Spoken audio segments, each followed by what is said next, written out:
Vamos voltar agora, amém, para a palavra. Curve sua cabeça. Pai, em nome de Jesus, Senhor, nós estamos aqui, Senhor, na tua casa, Pai. Deus, nós te louvamos, Senhor. Engrandecemos o teu nome, Pai. Reconhecemos, Jesus, a tua soberania neste lugar. Pai, nesse culto, Senhor, onde nós estamos aqui nos lembrando, Jesus, de tudo que o Senhor fez ali na cruz por nós. Pai, que essa noite seja uma noite de largueza de mente. Espírito Santo, revela o verdadeiro significado espiritual da Páscoa. Em nome de Jesus Cristo. Deus, eu repreendo neste lugar todo espírito maligno que tenta contra a palavra de Deus. Eu declaro em nome de Jesus que esse ambiente é consagrado ao Deus Todo-Poderoso e aqui reinará a vontade soberana do Altíssimo. Deus, purifica as mentes, os corações, santifica-nos, Senhor, na tua palavra, Pai, que é a verdade. Sustenta-nos, Senhor, em ti, Pai. Deus, que todo incômodo, Senhor, que porventura alguém estiver sentindo nesse lugar, Pai, que caia por terra em nome de Jesus. Pai, que toda ação, Senhor Deus, contrária, que seja destruída pelo poder que há no nome de Jesus. Pai, eu peço que anjos se posicionem aqui, Senhor, em favor das nossas vidas, Pai. E que o teu nome, Pai, seja levantado e exaltado neste lugar. Todos que creem digam amém. Amém, queridos. Eu queria pedir aos irmãos que abrissem suas Bíblias em Êxodo capítulo 11. Hoje nós vamos falar sobre Cristo, a nossa Páscoa.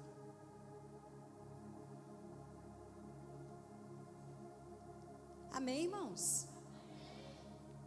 Glória a Deus. Nós vamos ler um pouquinho as Sagradas Escrituras.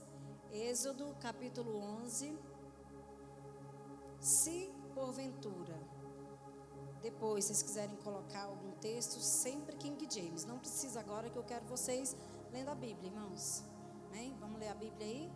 Êxodo capítulo 11, versículo 4.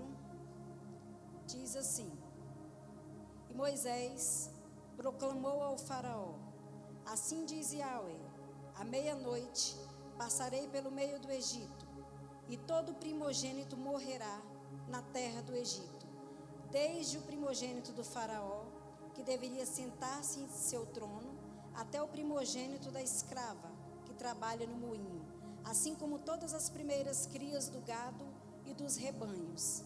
Haverá, portanto, grande pranto em toda a terra do Egito, como nunca houve antes, nem jamais haverá.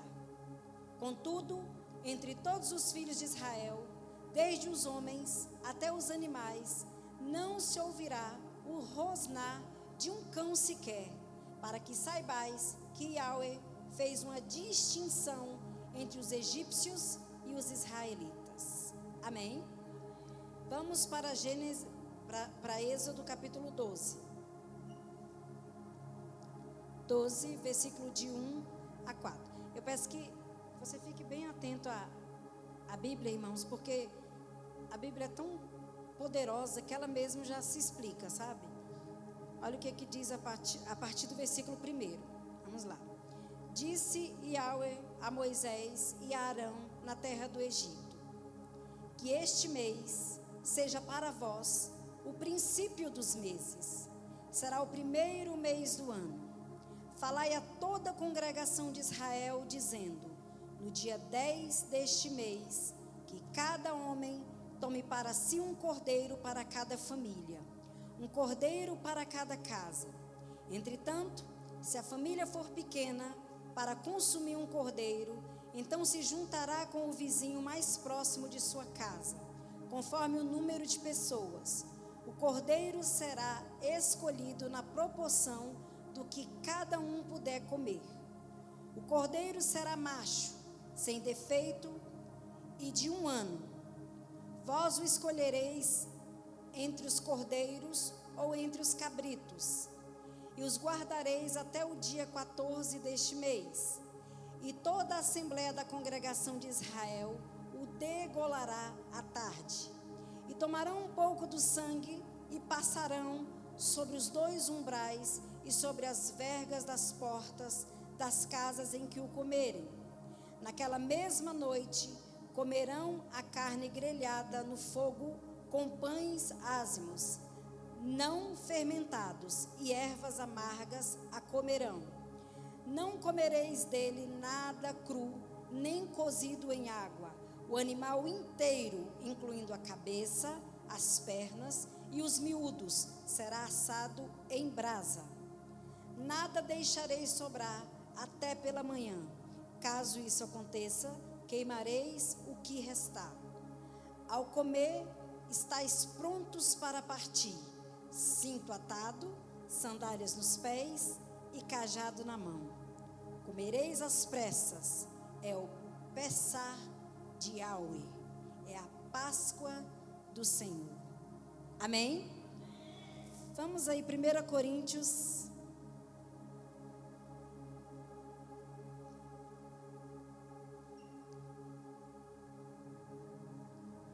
1 Coríntios capítulo 5,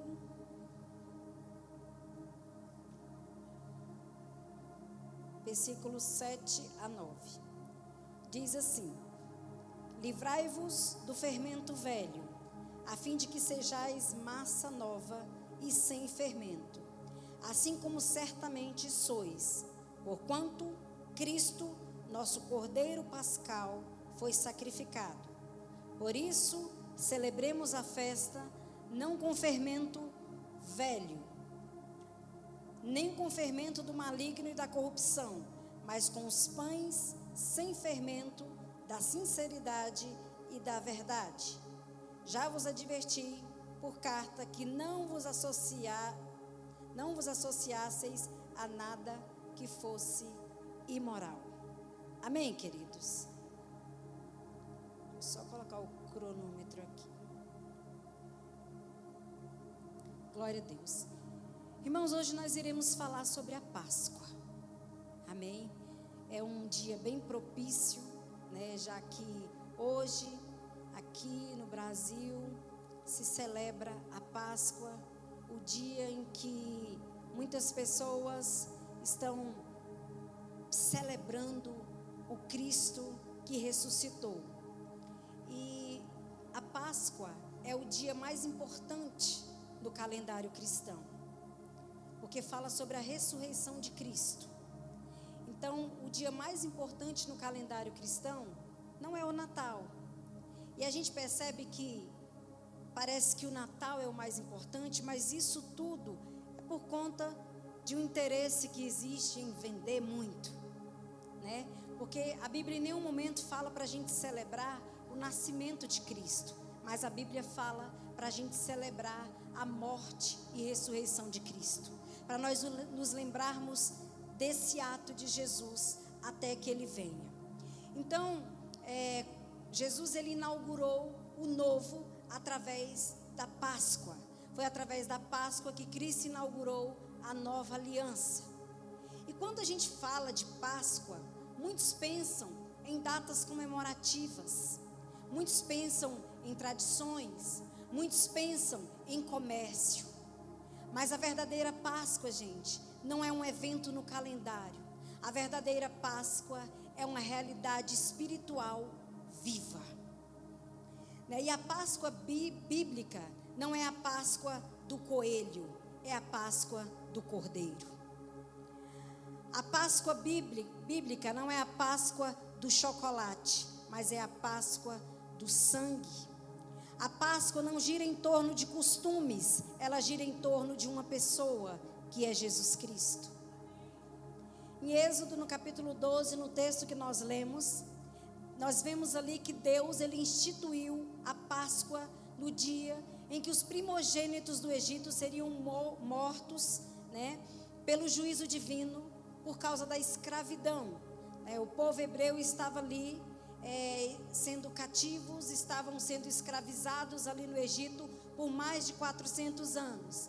E o povo clamou, irmãos. Vira para o seu irmão e fala assim: o povo clamou. Por que eu quero enfatizar esse clamor? Porque o povo estava ali cativo durante 430 anos e o povo clamou. E muitas das vezes nós estamos na presença do Senhor cativos. Nós estamos vendo, por exemplo, o Brasil passando por uma situação terrível e nós não oramos. Porque eu só acho, a minha dica aqui para vocês, que o turno de oração de quinta e domingo devia estar cheio, né, de pessoas aqui, porque nós paramos para orar por nossa nação. É o dia que nós nos reunimos como igreja para orar por nossa nação. E nós estamos no coração do Brasil, nós estamos na capital, em Brasília. Existe um propósito divino nisso. E nós precisamos parar para orar, porque o povo estava cativo, o povo estava ali aprisionado no Egito e eles clamaram. E Deus ouviu o clamor do seu povo e o Senhor decidiu libertá-los da escravidão. Porém, todos conhecem a história aqui, né, que Faraó, ele insistia em fazer com que em permanecer ali, com que o povo continuassem cativos no Egito. Então Deus enviou 9 pragas. E cada praga ali, gente, quando a gente começa a estudar é muita coisa. Eu peço que Deus, na sua infinita graça e misericórdia, me ajude a transmitir essa mensagem, porque são tantas informações que eu creio que daria para fazer uma série só sobre a Páscoa. E eu creio que durante a palavra, se você ficar atento, o Espírito Santo vai acrescentar revelações no seu espírito. O Espírito Santo vai pegar os pastores e vai trazer novas palavras dentro dessa palavra, porque Ele faz isso. Então fique atento, porque eu creio que Deus vai falar com você. Então Deus enviou ali 9 pragas e a história diz que cada praga ali representava um Deus que era cultuado, né? Não vou entrar nisso. E a última e 10ª praga viria naquela noite, como nós lemos ali, aqui em Êxodo capítulo 12. Então um cordeiro deveria morrer para que o povo vivesse. Esse cordeiro, ele tinha que ser sem defeito. Teria que ser um cordeiro inocente. E aquilo, gente, não era apenas um ritual, era uma profecia viva. A palavra Páscoa, como eu li aqui, no hebraico significa pesar, que significa passar por cima. Então Páscoa não significa chocolate. Entenderam, irmãos? Páscoa não significa coelho. Que é quando você para pensar, você vê o tamanho de um ovo de Páscoa, você olha para um coelho e você fala: de onde saiu esse ovo? É tão anormal a coisa, é tão sem noção a coisa, né? Então Páscoa significa pesar, passar por cima, porque o anjo do Senhor, ele passaria por todo o Egito, e a casa que ele visse o sangue ali nos portais, nos umbrais, ele passaria por cima. Passar, ele passaria por cima daquela casa e não mataria os primogênitos dentro daquela casa. Entendemos que a Páscoa, então a gente entende que a Páscoa ela não começa com celebração. A Páscoa instituída por Deus entre o povo de Israel não começou com celebração, não começou com festa, não começou com boa notícia. A Páscoa começa com juízo. A Páscoa começa com uma terrível notícia. A Páscoa começa de uma forma dolorosa. E eu quero iniciar hoje essa mensagem te dando uma má notícia. Eu quero iniciar hoje essa mensagem te falando, querido e querida, que todos nós aqui, do menor ao maior, da Maria que é a menor, a Maria que é a maior, as duas Marias, é a mais nova e a mais velha, do menor ao maior, todos nós merecemos a morte. Todos Todos nós merecemos a morte, não só a morte física, que um dia todos nós experimentaremos, mas a morte eterna. Todos nós merecemos a condenação eterna, porque todos pecamos e fomos desligados do Senhor. Todos nós nascemos em pecado. Você olha, querido, para uma criança, para um bebê que acabou de nascer, e você fica maravilhado com a pureza, com a beleza, e você fica impressionado, e o seu instinto de proteção logo surge. Mas daqui a pouco essa criança, que aparenta tão pura, ela começa a querer te bater, e ela esbraveja, e a criança tão pura fica nervosinha, e começa a surgir palavras que você nunca ensinou para essa criança. Onde está a pureza dessa criança? Irmãos, todos nascemos pecadores. Todos pecamos e destituídos fomos da glória de Deus. Ninguém precisa ensinar uma criança a mentir, e ela mente. Ninguém precisa ensinar uma criança a bater, e ela levanta a mão para bater. Queridos, isso já nasceu em nós, isso é a semente do pecado, é a natureza adâmica dentro de nós. E se cada um aqui, chegasse, batesse o pé e falasse: Deus, eu quero aquilo que é meu por direito, querido, você ia morrer, e você ia direitinho para o inferno. Se você reivindicasse aquilo que é seu por direito, você morreria e você experimentaria a condenação eterna. E por mais que você vire e fale: bispo, mas isso é injusto, porque eu não sou um pecador master, eu não cometo pecados gravíssimos. E você vem com a sua mentalidade e fala assim: bispo, eu nunca matei, eu nunca roubei, eu nunca adulterei, e aquilo que você considera, grande. Deixa eu te falar, querido, todos precisamos entender, é que não é o que fizemos, a gente precisa entender que a questão não é o pecado que nós cometemos, a questão, queridos, é contra quem nós fizemos. Para que vocês entendam, se vocês inventarem, fizerem uma calúnia contra a minha vida, uma calúnia terrível, o máximo que vai acontecer é que algumas pessoas vão acreditar e sair da igreja. E por mais que eu pegue o microfone e fale: gente, eu não cometi isso, alguns vão acreditar e vão embora mesmo, porque isso acontece. O que vai acontecer? Eu vou na polícia, vou falar: olha, fizeram uma calúnia contra mim, não vou te perdoar e te entregar na mão de Deus. Vou fazer isso. Agora, se você fizer uma calúnia terrível, bem terrível, dessa que você ia fazer contra a minha vida, contra o presidente da república, você vai ficar impune? Vai, gente. No atual governo, você ficaria impune? Você seria preso. Você seria preso. Então a grande questão não é o pecado, mas contra quem você está pecando.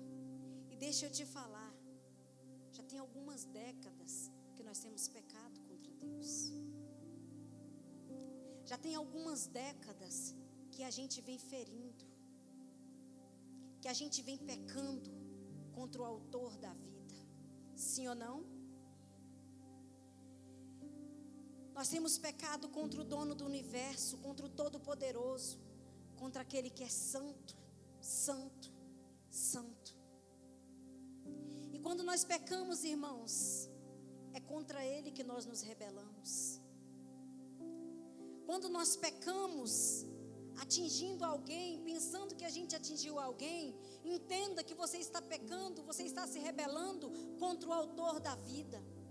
E se você abrir aí a sua Bíblia em Gálatas capítulo 5, versículo 19, Paulo, ele vai listar vários pecados que os que cometem não herdarão o reino de Deus. Gálatas 5, 19 a 21 diz assim: ora, As obras da carne são manifestas: imoralidade sexual, impureza e libertinagem, idolatrias e feitiçarias, ódio, discórdia, ciúmes, ira, egoísmo, dissensões, facções e inveja, embriaguez, orgias e tudo quanto se pareça com essas perversidades, contra as quais vos advirto, como já vos preveni antes: os que praticam não herdarão o reino de Deus. Irmãos, essa lista, quando nós lemos, deveria gerar um temor terrível dentro de nós. Porque talvez alguns aqui praticam alguns pecados dessa lista. Talvez as coisas até estão dando certo na sua vida, porque eu não estou aqui para falar assim: olha, se você fizer isso, vai acontecer isso. Sabe, talvez as coisas até tenham dado certo na sua vida, mas como pastor eu tenho o dever, eu tenho a incumbência de te falar sobre a eternidade. Que todos aqui, todos nós um dia iremos comparecer diante do tribunal do justo juiz. E muitos procrastinam e não se consertam diante de Deus. Isso porque acham que tem muito tempo ainda para viver e para desfrutar essa vida, e aí ficam procrastinando, ficam demorando. E quem disse que você passa dessa noite, meu irmão? Quem disse que eu passo dessa noite? Quando que nos encontraremos com Ele? Queridos, ninguém sabe o dia que nos encontraremos com Ele. Então, se existe um dia para nós, esse dia é hoje, e esse tempo é agora. Irmãos, eu preciso falar para vocês que ontem eu estive na manicure, e ali ela falava comigo sobre o cunhado dela que tinha dado um AVC. Um homem que tem 40 e poucos anos de vida. E ele chegou ao hospital consciente. E ele estava vomitando um líquido escuro. E daqui a pouco ele começou a se debater, a ficar um pouco agressivo. Tiveram que sedá-lo. E ele começou a ter confusão mental. E antes disso, quando ele chegou ao hospital, o marido da minha manicure chegou até ele e perguntou se ele queria aceitar Jesus. E ele disse assim: não, eu não quero aceitar Jesus, porque eu não vou aceitar Jesus porque eu estou doente. Eu quero aceitar Jesus na igreja. E aí teve todas essas coisas que eu falei para você. Ele foi sedado e tudo. E em menos de 48 horas, ele teve morte encefálica. Um homem que não tinha nem 50 anos de idade. Um homem que teve a oportunidade de entregar a sua vida para Jesus, mas que falou: não, eu não vou fazer isso porque eu estou num dia mau. E onde que eu quero chegar, irmãos? Porque às vezes a gente fica procrastinando, a gente fica demorando, mas o nosso dia é hoje, e o nosso tempo é agora. E nós lemos em Êxodo capítulo 11, no versículo 7, isso ficou muito fixo em meu coração, e eu acredito também que ficou no seu. Vai conferindo aí, irmãos. Êxodo 11, 7 diz assim: que ele faria distinção entre o egípcio e o israelita. Como seria isso? O anjo destruidor, ele ia passar sobre o Egito, ia matar todos os primogênitos das casas. Mas Deus disse que faria distinção. E que fique claro, irmãos, que o que ia fazer, o que Deus ia fazer, que Deus ia fazer com que houvesse essa distinção entre os egípcios e os israelitas, não era a santidade do povo de Deus. Não era porque o povo judeu, o povo israelita, o povo hebreu, misturei tudo. Não era porque eles eram mais santos. identidade dos moradores daquelas casas. Porque todos eram pecadores. Sim ou não? Todos eram pecadores. Os egípcios eram pecadores. Os hebreus também eram pecadores. Mas o que faria com que o anjo passasse por cima? O anjo destruidor, ele pularia, ele passaria por cima daqueles que estivessem celebrando a Páscoa. Dá para pensar isso? O anjo passava e via a casa que estava celebrando a Páscoa, que estavam comendo a Páscoa. O anjo pulava, passava por cima. Mas o que é a Páscoa, bispa? Irmãos, a Páscoa é algo tão sério para Deus, é algo tão sério para Deus, que Ele diz assim para Israel: olha, esse aqui vai ser o primeiro mês do seu calendário. É como se fosse o nosso janeiro. Vai ser o mês, olha, agora nós estamos começando algo novo. O mês de Abib. Deus estava falando ali: eu vou fazer algo, sabe, eu vou dar uma nova história para vocês. E a vida de vocês vai começar a partir de agora. Então ele fala, em Êxodo, no capítulo 12, ele fala para que no 10º dia, cada pai de família, repita comigo, pai de família, olhe aí para um homem e fale para ele: pai de família.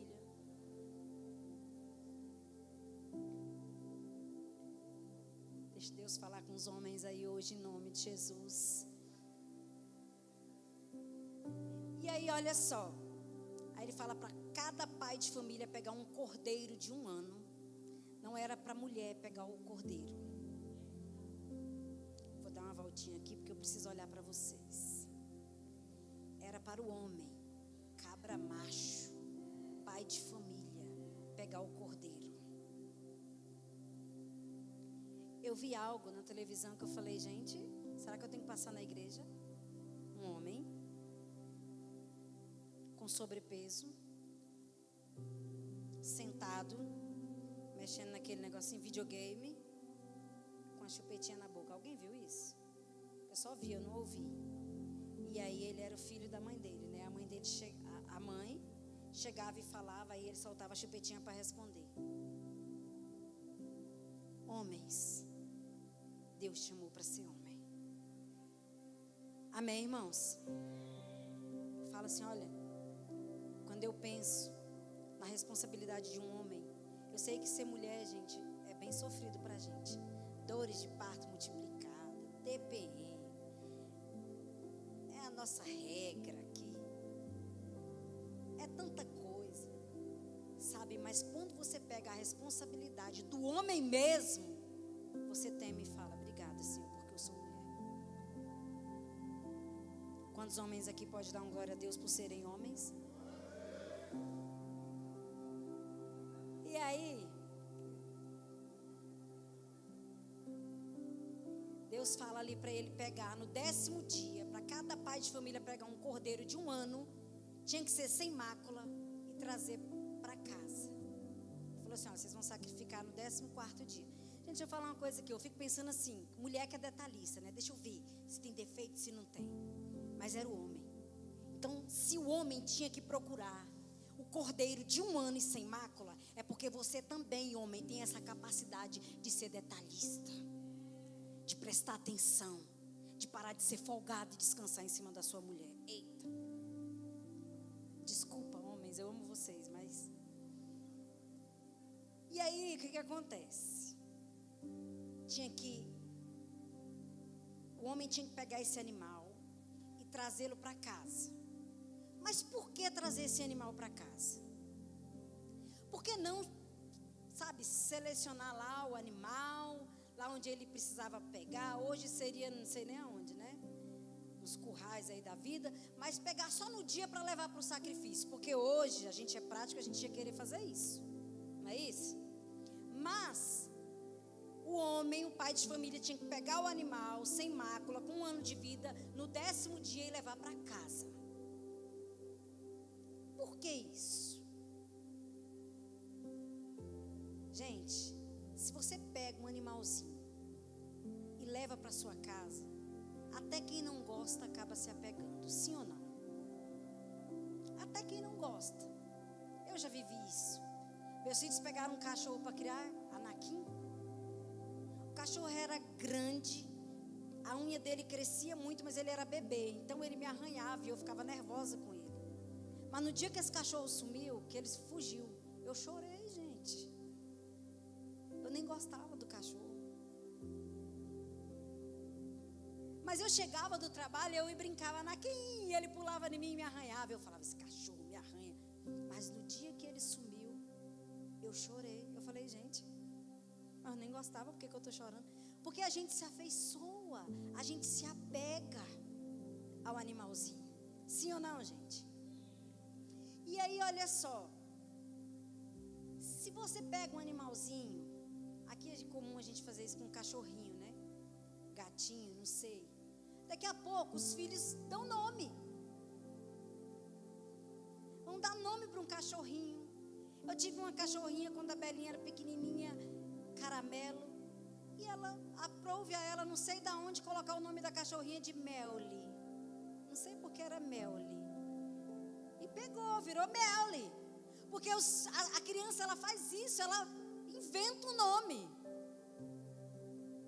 É assim ou não é? Foi você ou foi os seus filhos que deu nome para os animaizinhos? Sempre é os filhos, não é, gente? E aí assim, aí você começa a fazer carinho no animal, você começa a alimentar, você começa a cuidar do animal. Aí de repente o animal quer dormir com você. Você começa a dar comida na boca dele.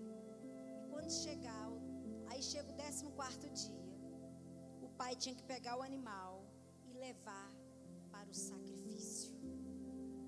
Será que as crianças choraram, gente? Vou levar esse animal para ser abatido.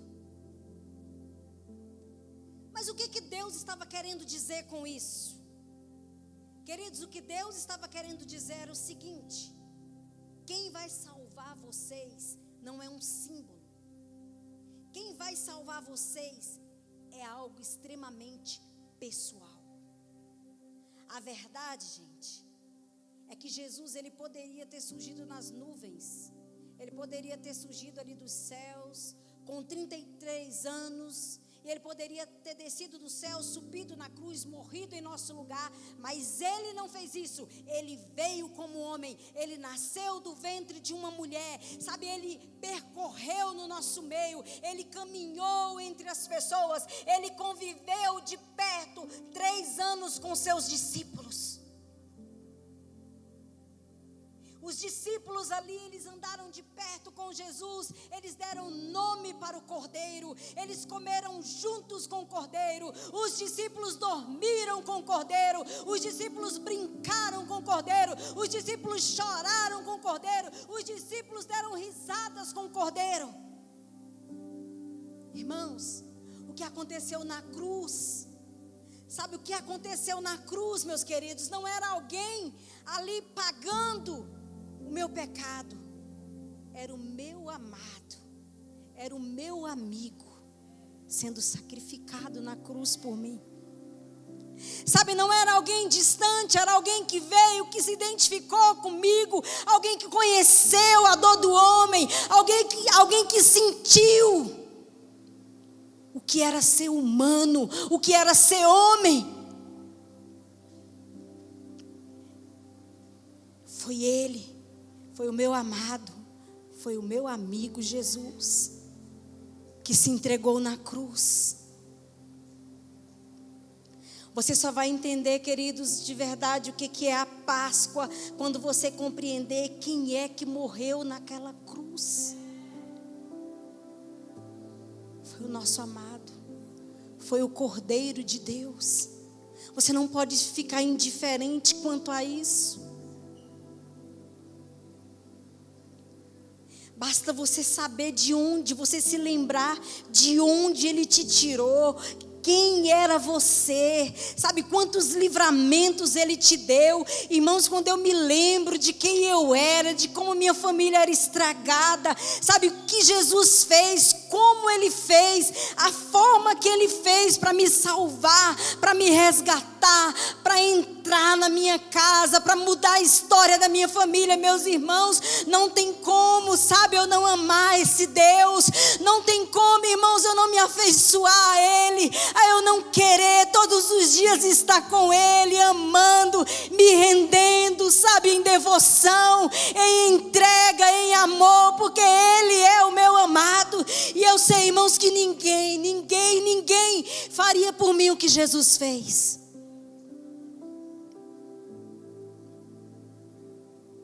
Foi o nosso irmão mais velho que foi pendurado na cruz.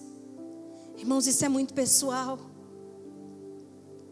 No 14º dia, o pai pegava o animal e levava para sacrificar. Você que já viu um animal sendo sacrificado, você sabe o quanto isso é doloroso. Sim ou não, irmãos? Até uma simples galinha que você vai na roça e vê alguém ali tendo que torcer o pescoço, você sofre. Eu me lembro, não vou falar a história toda, minha amiga, ali no Canadá, na neve, cuidando ela e o esposo de cavalos, e o cavalo adoeceu, e ela mandava mensagem para mim e falava: amiga, ore, me ajude em oração pelo cavalo. E aí você está lidando com um monte de gente, né, na igreja, com um monte de pessoas entrando para os gabinetes e orando, e você fala: Deus, eu vou ter que orar pelo cavalo também. E aí você vai, só que ela estava vivendo, ela estava ali cuidando do cavalo, e o cavalo deu uma doença, e ele não se levantava, e ela e o esposo precisavam da ajuda de uma ferramenta ali, de uma máquina para conseguir levantar o cavalo, e eles levantavam o cavalo ali, sabe, orando e pedindo oração com sofrimento, porque o cavalo é pesado, e ela não entendia, sabe, porque que aquele cavalo não melhorava, e aquele cavalo precisou ser sacrificado. E ela chorou, e ela sofreu, porque ela já estava afeiçoada àquele cavalo. O cavalo não era dela, mas ela cuidava do cavalo. Irmãos, quando um animal ele é sacrificado, ele grita. E eu fico pensando no cordeiro, sangue escorrendo pelo corpo. Cristo não gritou, viu, irmãos? Ele foi a ovelha muda, levada para o matadouro.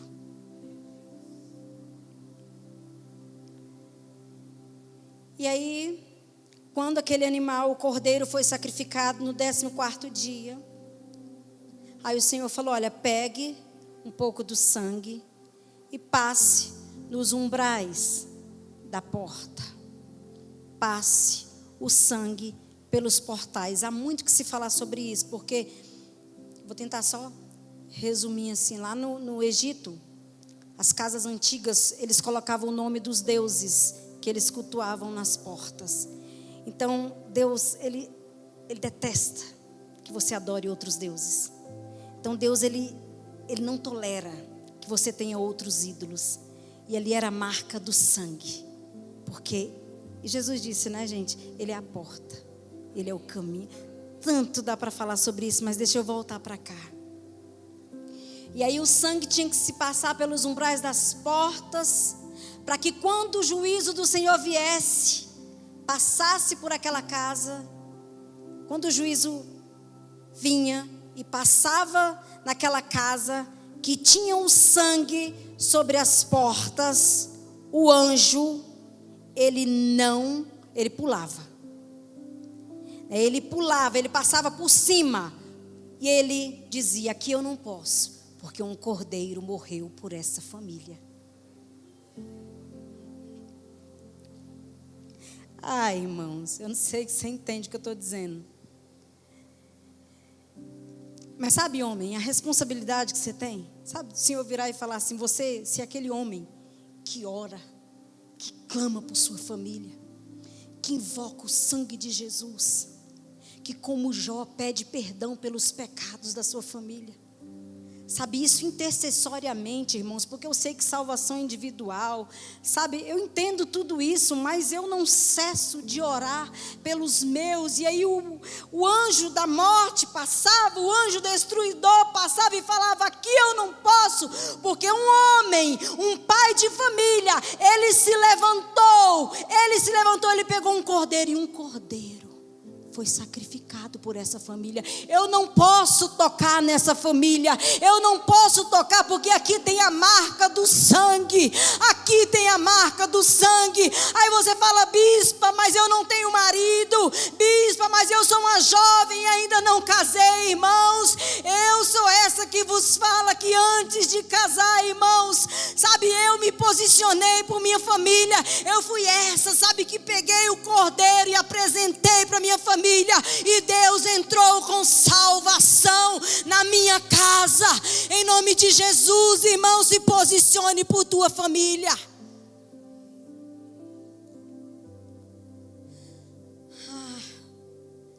Oi, irmãos, o Senhor quer salvar a tua família.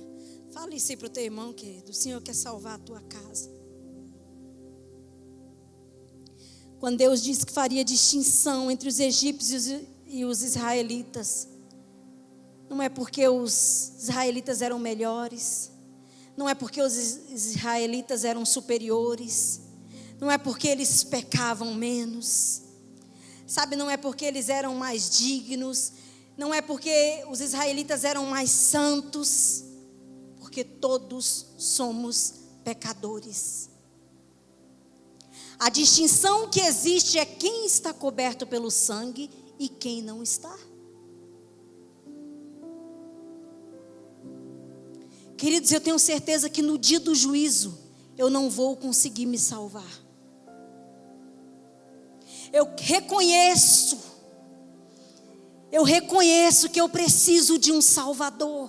Eu não consigo, mesmo se eu for uma pessoa boazinha, mesmo se eu fizer boas obras, mesmo se eu fizer muita obra social, mesmo se eu deixar de, sabe, pegar a minha profissão e doar para servir as pessoas e não receber nenhum dinheiro, isso não será suficiente para me salvar.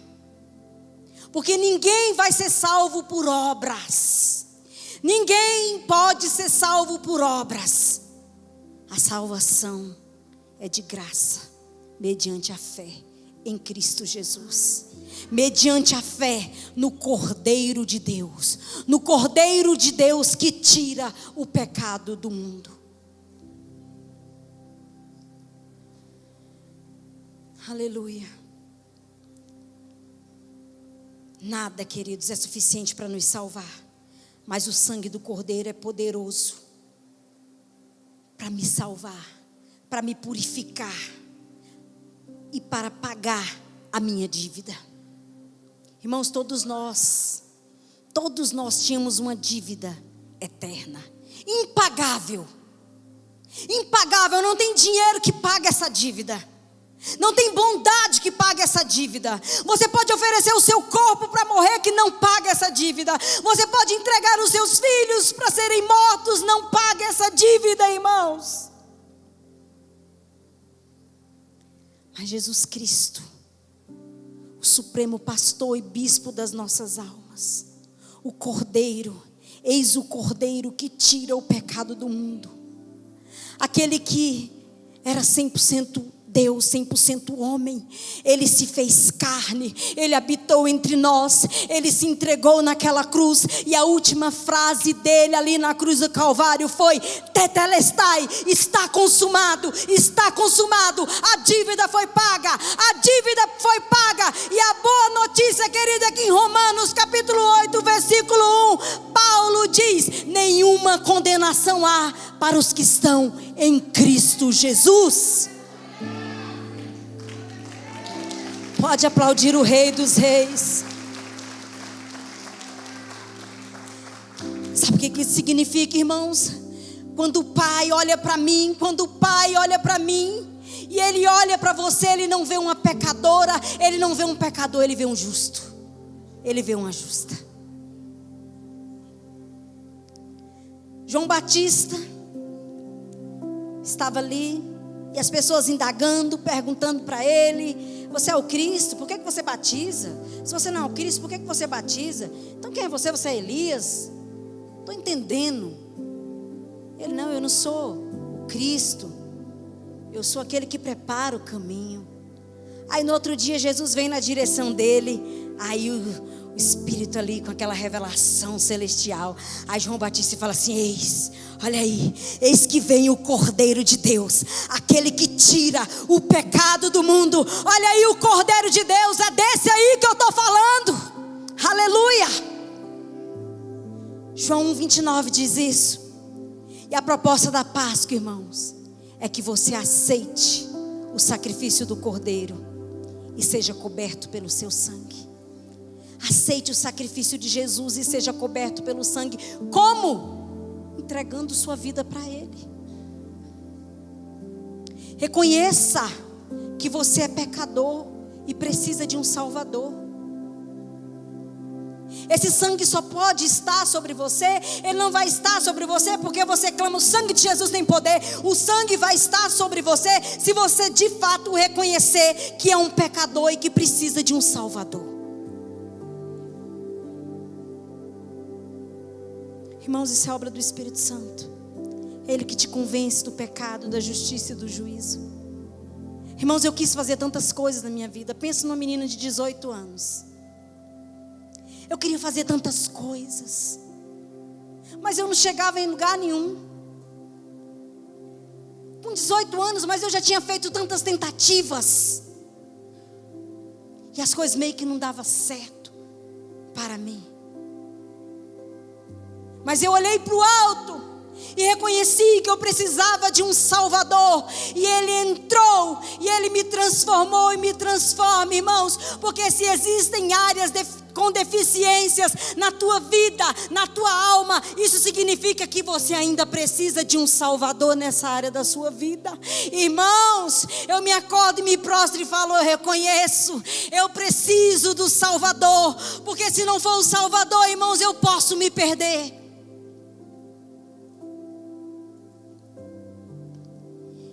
E a Páscoa, ela começa com o Cordeiro que foi sacrificado, com o sangue que foi passado nos umbrais das portas. E ali o anjo da morte não pôde passar. Mas a Páscoa, ela não parou aí. Ela continua. Ela não termina somente no sangue que cobre a nossa casa e nos salva do anjo da morte. Porque naquela mesma noite que eles sacrificaram o cordeiro, passaram o sangue nos umbrais da porta, eles tinham que pegar o cordeiro, assá-lo inteiro e comê-lo com ervas amargas e com pães sem fermento. Irmãos, sabemos que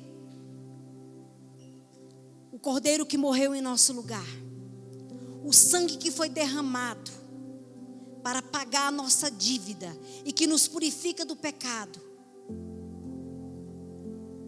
Você pode falar: bispa, você está dizendo que esse sangue que foi derramado,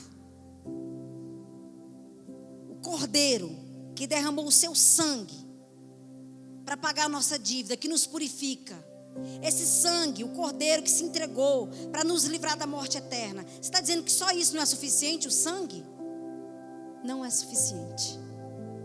Meu Deus, a bispa está falando heresia. Não estou. Porque a Bíblia vai dizendo em Êxodo capítulo 12 que eles precisavam pegar, assar o cordeiro e comer o cordeiro inteiro. Comer o cordeiro inteiro. Como assim? Você precisa comer o cordeiro, significa se unir ao cordeiro, significa se alimentar dele. Porque, mas bispa, por que eles tinham que comer do cordeiro? Porque eles precisavam de força para sair do Egito. Eles precisavam de força para saírem do Egito. Deus tira, queridos, Deus muitas vezes nos tira do Egito, mas muitos não conseguem tirar o Egito de dentro de si. Porque não se alimentam do Cordeiro, porque não se alimentam da palavra. No princípio era o Verbo, e o Verbo era Deus, e o Verbo estava com Deus. A palavra de Deus é Jesus Cristo revelado. Muitos o Senhor tira do Egito, mas não consegue se livrar do Egito porque não come do Cordeiro, porque não se alimenta da palavra, não se alimenta dessa palavra que é viva e eficaz, que é mais cortante que qualquer espada de dois gumes, que ela troveja sobre as águas. A voz do Senhor é poderosa, irmãos. Muitos não conseguem se livrar desse Egito dentro de si mesmo, porque não se alimenta da santa palavra de Deus, porque não se alimenta do Cordeiro. Alguém entende o que eu estou dizendo, irmãos? O sangue de Jesus, irmãos, ele nos perdoa dos pecados que cometemos. Olha só, se o sangue de Jesus nos perdoa dos pecados que cometemos, é o comer do Cordeiro que nos ajuda a parar de cometer pecados. Entenderam? Entenderam, irmãos? Olha só. Se o sangue de Jesus nos perdoa dos pecados que cometemos, é comer do Cordeiro, se alimentar do Cordeiro, que nos ajuda a parar de cometer pecados. Porque Cristo em nós é a esperança da glória. Gálatas capítulo 2, versículo 20, Paulo diz assim: fui crucificado juntamente com Cristo, e desse modo já não sou mais eu quem vive, mas Cristo vive em mim. E essa nova vida que agora vivo, essa nova vida que agora vivo no corpo, vivo exclusivamente pela fé no Filho de Deus, que me amou e se sacrificou por mim. A Páscoa representa o sangue que nos purifica do pecado. Mas o comer do Cordeiro significa nos unir a Ele. Irmãos, quando Jesus Cristo morreu lá naquela cruz do Calvário, quem foi que morreu junto com Ele? Fomos nós. Nós morremos com Cristo. Quando Ele foi sepultado, eu vou mostrar isso para vocês na Bíblia. Quem foi sepultado aqui junto com Cristo? Diga amém. Quando Ele ressuscitou, quem ressuscitou com Ele para a nova vida? Só esses. Então vamos fazer apelo para todo mundo aceitar Jesus de novo. Quem foi assunto aos céus e se assentou nas regiões celestiais? Quem aqui está junto com o Senhor, assentado nas regiões celestiais? Tu vai abrir tua Bíblia aí, querido. Romanos capítulo 6, versículo 5.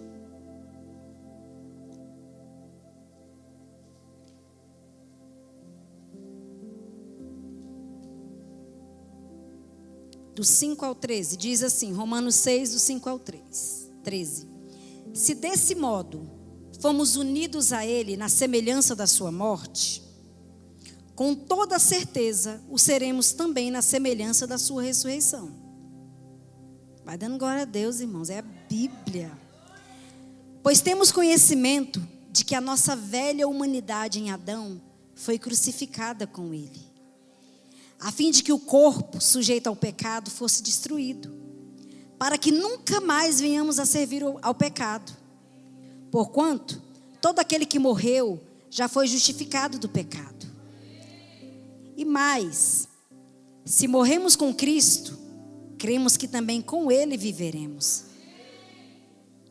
Pois sabemos que, havendo sido ressuscitados dos mortos, Cristo não pode morrer novamente. Ou seja, a morte não tem mais qualquer poder sobre Ele.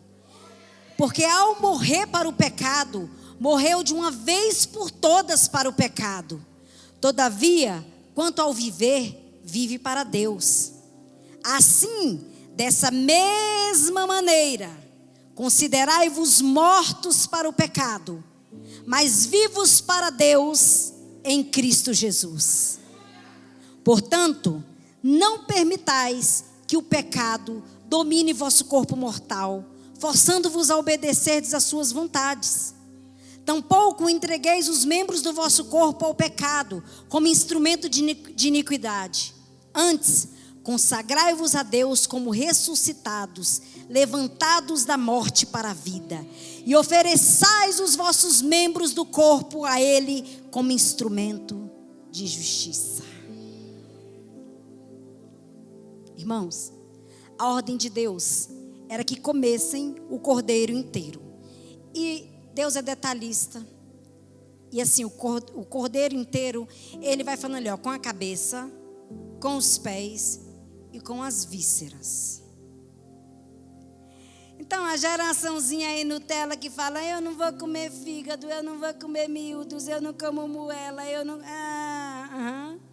Vamos lá? O Senhor falou, olha, eu não como nada cozido. Então, querida, deu sorte, porque é assada. E você vê aí que Deus gosta de um churrasco, irmãos. Não vou... Não, presta atenção, irmãos, porque os mais velhos aí que só querem comer coisa cozida, né? Eu troquei aqui as bolas, né? E olha só. Sabe o que isso significa, gente? Que você precisa se alimentar de toda a palavra. Isso significa, quando Deus falou ali, olha, assar o cordeiro inteiro, cabeça, pés e vísceras, significa que nós temos que nos alimentar de toda a palavra. Toda. Essa galerinha aí que só quer ler o Salmo 91 vai se converter. Essa galerinha aí que passa uma tribulaçãozinha, vou ler os salmos na minha casa. Vou ler Mateus. Não sai de Mateus e Gênesis. Aí no dia que está mais inspiradinho um pouquinho, Provérbios. É o cordeiro inteiro. Cabeça, pés e vísceras. Não é o que você gosta. Eu gosto de ouvir aquele pregador. Eu gosto quando o bispo prega. Quando a bispa prega, eu não gosto. Eu gosto de ouvir o pastor André. A pastora Bela, eu não gosto. Cada um tem sua forma de apresentar o cordeiro para vocês. Só coma. Coma do cordeiro. Querido, nós precisamos nos alimentar de toda a palavra, não só aquilo que nos apraz. Não só às vezes a gente, eu vou ouvir aquele pregador porque massageia o meu ego. O bispo fulano de tal que massageia o meu ego, que fala palavras que faz bem para minha alma. Aí Deus te dá uma bispa Deusenê, vai dar um couro em você no dia que eu prego. Chicotinho celestial, né, Jacques? Irmãos, eu já tive ovelhas que falaram assim, eu saí da igreja, mas não tem jeito. Lá tem uma bispa, uma pastora igual você. Falei, não tem como, meu filho, tu vai ouvir minha voz até dentro do caixão, tu está lá ouvindo minha voz. Irmãos, aí você fala, mas eu não gosto de ler Levítico, um tanto de lei. Eu não suporto ler Lamentações de Jeremias, que lamentador, que reclamador. Nossa, Davi era muito chorão. Não vou ler mais. E tem até alguns aí que afirmam que não precisam do Velho Testamento. Não precisa de ler o Velho Testamento, não. Isso aí é coisa da lei. Nós estamos na graça. Nem os evangelhos não precisam, só as cartas de Paulo, porque foi Paulo que teve a revelação da graça. Todo o Velho Testamento aponta para Cristo. Todo o Velho Testamento aponta para Cristo. Só um pouquinho. Em Gênesis, mostra que Ele é o cordeiro que foi sacrificado no Éden para vestir Adão e Eva depois do pecado. Êxodo, Ele é o cordeiro que foi morto para salvar os hebreus do anjo da morte destruidor ali, queridos. Bispa, todos os livros da Bíblia apresentam Jesus Cristo. Basta você ler com a lente do Espírito Santo, que o Espírito Santo vai te revelar Jesus. Em Levítico, apresenta Jesus como o bode expiatório que leva o pecado para fora da cidade. Em Números, Ele é a rocha ferida que traz água potável para os seu povo beber. Em Deuteronômio, ele é o profeta maior do que Moisés. Em Josué, ele é o capitão do exército do Senhor. Em Juízes, ele é o nosso juiz e legislador. Em Ruth, ele é o nosso remidor. Em 1 Samuel, ele é aquele que ajuda o seu povo. Em 2 Samuel, ele é a coluna da casa do Senhor. Em 1 Reis, ele é o rei esperado. Em 2 Reis, ele é o rei desejado. Em 1 Crônicas, ele é a casa. Em 2 Crônicas, ele é a torre. Em Esdras, ele é o nosso sacerdote, ele é o nosso intercessor. Em Neemias, ele é aquele que reconstrói as muralhas das nossas vidas. Em Esté, ele é o socorro que vem de outra parte. Em Jó, ele é o redentor que vive e um dia se levantará sobre a terra. Em Salmos, queridos, ele é o nosso pastor, ele é o refúgio, ele é fortaleza. Em Provérbios, ele é sabedoria. Em Eclesiastes, ele é o pregador. Em Cantares, ele é o rei amado. Em Isaías, ele é o maravilhoso conselheiro, Deus forte, Emanuel, ele é o príncipe da paz, ele é o cordeiro, aleluias. Em Jeremias, ele é a raiz de Davi. Em Lamentações, ele é o nosso profeta lamentador. Em Ezequiel, ele é o filho do homem. Em Daniel, ele é o ancião de dias que vem caminhando sobre as nuvens. Em Oséias, ele é o marido ferido. Em Joel, é ele que batiza com o Espírito Santo. Em Amós, ele é aquele que sai dos lugares desertos para profetizar aqueles que precisam ouvir a voz do Senhor. Em Obadias, ele é a justiça. Em Jonas, ele é o profeta desconhecido. Em Miqueias, ele é o rei que há de vir. Em Naum, ele é o anunciador da justiça divina. Em Abacuque, ele é o nosso avivador. Em Sofonias, ele é o Senhor dos exércitos e o príncipe de Deus. Em Ageu, ele é a segunda casa. E em Zacarias, ele é aquele que pisa nos montes das oliveiras. Em Malaquias, ele é o sol, e o sol brilha mais forte agora, porque ele ressuscitou, trazendo cura para aqueles que neles esperam. Ele está vivo, querido, ele está vivo. Ele é o cordeiro que tira o pecado do mundo. Ele é o centro da Páscoa. Ele vivo está, ele é o alimento diário.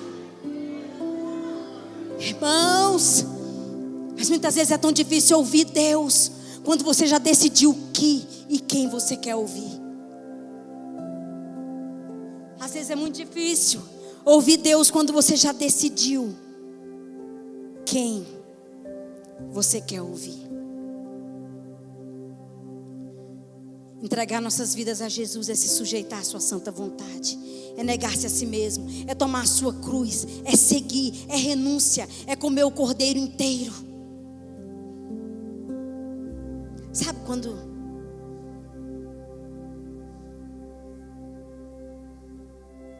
a Bíblia fala sobre jejum? Aí você fala, que isso, eu não vou jejuar não. Come. Sabe o que quando a Bíblia fala lá sobre divórcio? Não quero nem ler sobre isso aqui. Come. Sabe quando a Bíblia fala lá sobre os seus olhos, que eles precisam ser bons, que você não deve cobiçar a mulher do próximo? Come desse alimento. Você precisa comer o cordeiro inteiro. Sabe quando a Bíblia fala sobre perdão, que você precisa perdoar? E você fala, mas pisou demais o meu calo, inflamou, está doendo, você não sabe o que eu passei? Coma o cordeiro inteiro. Sabe quando a Bíblia fala para você ser fiel no seu dízimo? Ah, mas sobre isso eu não quero saber. Coma desse alimento, coma do cordeiro inteiro. Sabe por quê, irmãos? Você só vai ter força para sair do Egito se você se alimentar do cordeiro. Tá forte aí para vocês, irmãos? Você só vai conseguir se livrar, sair do Egito, sandalinhas no pé, cajado na mão, se você se alimentar do cordeiro. Pare de ler só o que você gosta.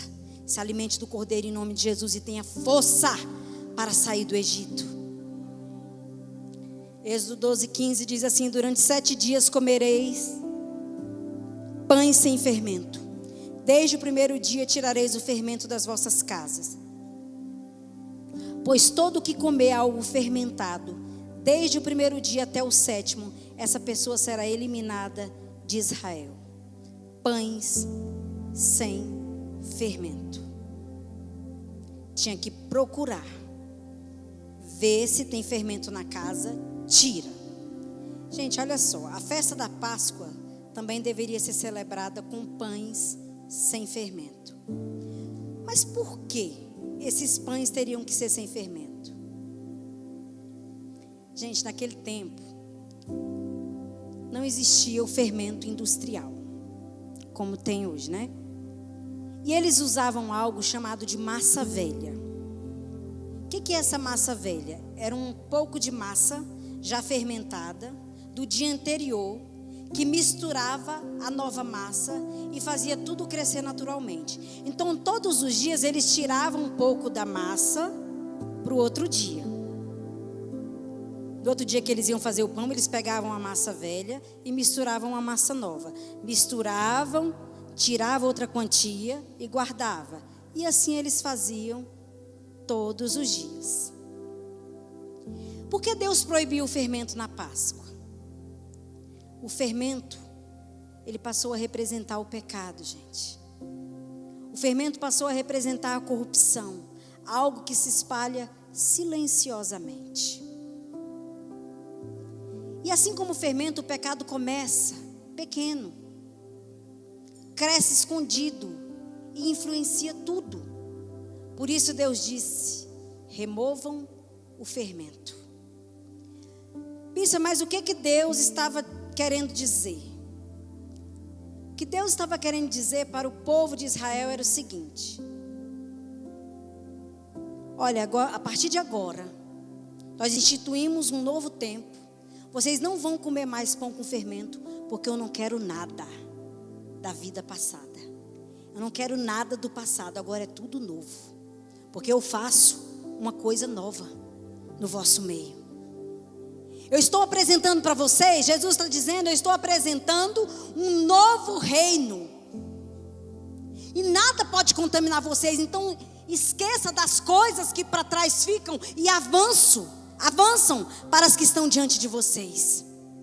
Porque não dá para viver o novo mantendo o velho. Não dá para viver o novo mantendo o velho. Não dá. Por isso que a Bíblia diz o quê? Que não se deita vinho novo em odres velhos. Não dá para celebrar a libertação carregando o pecado. Ah, Jesus me libertou, carregando igual peregrino, um monte de pecado nas costas. A Páscoa, gente, não era só sobre não morrer, era sobre sair do Egito. Deus não te livrou só para você sobreviver, Ele te libertou para você viver uma nova vida. E a boa notícia, gente, é que o cordeiro lá no Egito, ele morreu, e eles comeram, e ali estava representando Cristo. Mas Cristo, Ele morreu, Ele não apenas morreu, mas Ele ressuscitou. O inimigo, queridos, até esperava a cruz, mas o inimigo não esperava o túmulo vazio. Jesus ressuscitou e a morte foi vencida. O pecado, ele foi derrotado na cruz e a escravidão terminou. E porque Ele vive, posso crer no amanhã. E porque Ele vive a libertação, e porque Ele vive a esperança, e porque Ele vive a recomeço. Ele venceu a morte, Ele venceu o inferno, e Ele venceu tudo aquilo que te prendia. Quantos entenderam o verdadeiro sentido da Páscoa hoje? Você que entendeu, querido, se coloque em pé em nome de Jesus, porque você vai comer dessa Páscoa. Você vai comer, você vai participar da Santa Ceia com entendimento. Você vai participar da Santa Ceia do Senhor com entendimento. Porque na primeira Páscoa, o cordeiro foi morto. O sangue foi aplicado primeiro ali nos umbrais das portas. Depois o povo entrou e comeu o cordeiro. Na primeira Páscoa, primeiro teve o livramento do juízo, depois veio a comunhão. O sangue ali, ele protegia da morte.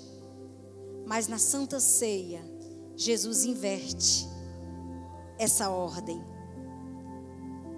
Na Santa Ceia, primeiro vem o pão, depois o cálice. Jesus, ele está mostrando na Santa Ceia uma nova dimensão. O pão, ele representa o corpo. Feche seus olhos, querido.